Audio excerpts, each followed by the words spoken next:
Owners of the Oak Cliff apartment complex destroyed in May's deadly gas explosion are now suing Atmos Energy. The newly filed court paperwork claims the utility giant failed in several ways, including not shutting off the gas fast enough after the leak was first reported.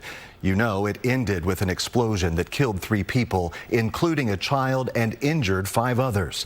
Fox 4 Stephen Dial is live to walk us through this latest litigation and how community members are honoring one of the victims. Hi, Stephen. Good evening, Casey. The owners of the Clyde claim that Atmos Energy did not properly mark their gas lines. And as the litigation plays out in court today, members of the Oak Cliff community are honoring one of the victims. Painting to send a message. That's what volunteers did Sunday outside of J&E Express in Oak Cliff.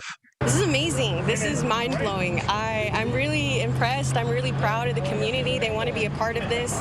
Izzy Martinez is the artist who designed the mural. The intent to honor those in the community. So the mural overall is to represent hard workers in Oak Cliff. Back in May, the Clyde apartments were up for sale when crews were brought in to do a soil test on the property. A preliminary investigation from the NTSB says that crew hit an unmarked gas line, causing the deadly explosion.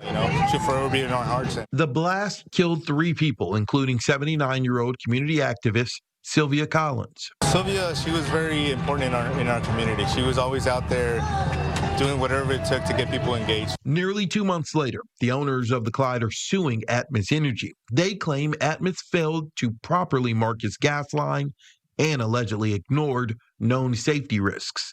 This lawsuit, the latest in a series of suits against Atmos in connection to the explosion. Wrongful death lawsuits have been filed by the Collins family and the relatives of Marisol Perez and her son Eric, who were also killed. The mural at J&E Express was already in the works at the time of the explosion, but organizers saw the need to make an adjustment to the design in honor of Collins. She was added on one of the final drafts I had. It was devastating hearing what happened, and even seeing it from my own house. I didn't think, what was really going on. But once I saw the news and I heard the story and who she was, I did a deeper dive. And it turns out she really showed up for this community. And I wanted to include hard workers that live in this community or who work hard to help this community be what it is. And so I feel like I really needed to add her, and I wanted to include her story into this. And I wanted to capture her strong movement pose. Although she was added last minute because of a devastating accident, there was multiple drafts, so really making a stand, sticking out.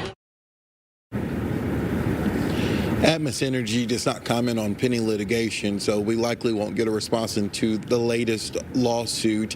In the immediate aftermath, Casey, of the explosion, they did say that they hired a third-party company to do the markings. The NTSB is investigating. It could take a year for us to get a final conclusion.